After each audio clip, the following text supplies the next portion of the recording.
On va s'intéresser dans ce qui suit à l'algorithme de compression de type JPEG. Alors, JPEG, c'est l'abréviation de Joint Photographic Experts Group. Donc, c'est un groupe d'experts qui crée les standards, qui compressent les images et qui compressent les données multimédia en général. Il y a différents standards qui sont apparus depuis un bout de temps. On peut les retrouver sur le site officiel de cette communauté qui est jpeg.org. Et on retrouve beaucoup de standards. Il y a le JPEG qui est l'un des plus anciens. Il y a plusieurs versions qui sont apparues après, par exemple le JPEG LS, le JPEG 2000. On va revenir sur ces détails-là dans le site pour arriver jusqu'à le plus récent qui est le JPEG dans sa version Pleno, qu'on va découvrir dans un instant. Mais avant cela, je vous propose de partir vers Photoshop afin de faire de la compression JPEG. Alors pour cela, j'ai préparé cette image-là sur laquelle je vais faire un petit zoom afin de me rapprocher un peu de ces pixels. Alors je pense que je suis à 500% maintenant et je vais faire un enregistrement au format JPEG. Donc je vais enregistrer mon image. Juste un instant, j'attends que l'interface s'affiche. Donc je vais enregistrer mon image au format JPEG et l'idée c'est que on va essayer de voir c'est quoi les paramètres qui interviennent dans l'enregistrement. Donc je vais enregistrer avec le Go 2 et je vais taper sur Save. Maintenant ce qui se passe c'est que je vais avoir un ensemble de paramètres, ça dépend du logiciel. Je suis là à 57 kg si je vais avoir la qualité maximum. Si je vais partir vers la qualité la plus basse, je vais tomber à 27. Et si je vais réduire davantage la qualité, eh bien, quelque chose de très intéressant se passe, c'est que j'obtiens des carreaux maintenant dans l'image. Et je suis à 24 kg. Je vais zoomer encore. J'espère que je peux le faire. Oui, je peux le faire. Encore. Voilà. Donc, je vais refaire l'opération. File. Save as. Donc JPEG, je vais juste changer le titre, je vais dire logo 2 et je vais taper sur Save et je vais réduire la qualité à la version à la valeur la plus basse. Et ce qui est intéressant, c'est que on a l'impression qu'il y a des carreaux qui apparaissent et si on va compter combien de pixels, on va trouver qu'il y a 8 pixels sur 8 qui forment ces carreaux-là. Et plus on augmente la qualité, plus les carreaux ils vont gagner en détail. Donc c'est comme si on avait des quantifications qui vont intervenir sur l'image. Donc il y a des quantités qui vont introduire de l'erreur ou bien qui vont petit à petit s'améliorer pour gagner en fidélité par rapport à l'image d'origine. Bien sûr, ça affecte énormément la taille de l'image. Donc on comprend par cela qu'il y a une introduction d'erreur à travers un processus de quantification.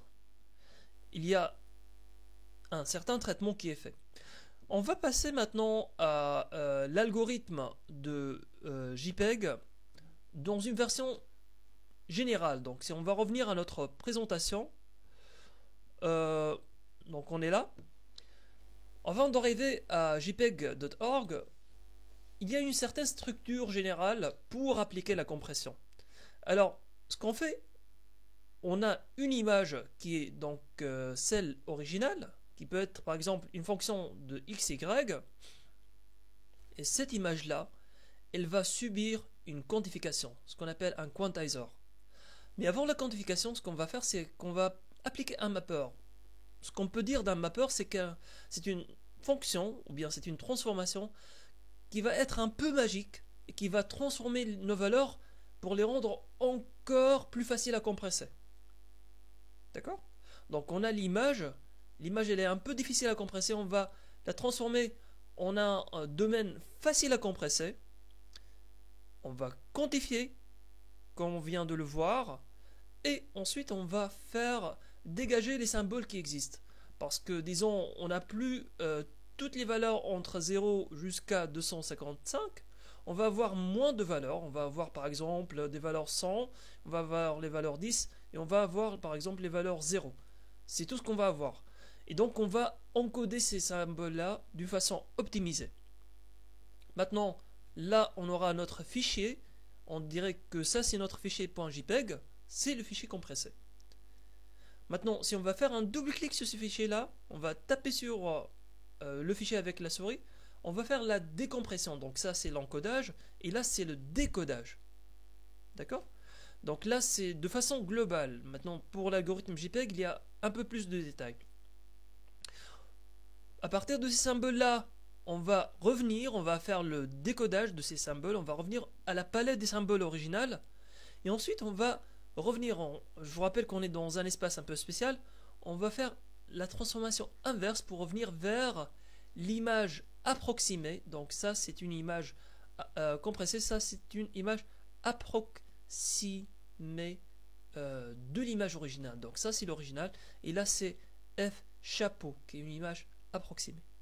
Donc là c'est de façon générale comment se présente la compression. Si on va noter encore les choses en français, donc là c'est l'image originale. Là on va faire la transformation directe, donc la transformation directe je dirais, direct. Et là on va faire la transformation inverse. Là on va faire la quantification. Là on va dégager les symboles ou bien encoder les symboles. Donc on va dire encoder les symboles. On parle généralement de symboles, peu importe que ce soit un pixel ou bien autre valeur. Et là on va décoder les symboles.